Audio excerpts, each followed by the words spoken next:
Hello, Game Day Coaching members. This is Rick Storley from New Home Sales Coach, back with your weekly insider sales and marketing tip.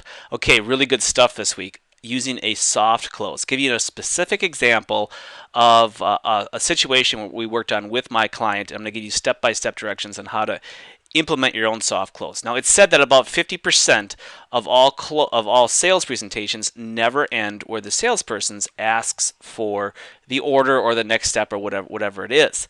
And that's usually because they're not using soft closes. If you're using soft closes, closing is just simply a natural progression to a dynamic sales presentation. Closing is no big deal, but you've got to go and test or do trials throughout and make sure that people are agreeing with what you're offering and see a desire there to own what you have.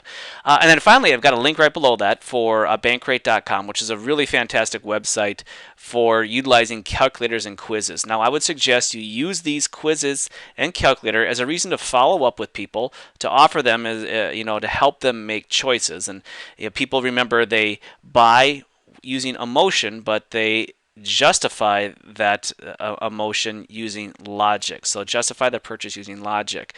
So they get emotionally attached to your remodeling plan, perhaps, or they get emotionally attached to your model home or your available home or perhaps home site. You got to help them logically justify the sale. So last week we had the whole calculator there that you could show someone what it was like compared to renting versus buying, or their current home versus their new home, or perhaps what their budget is versus what the new home will be.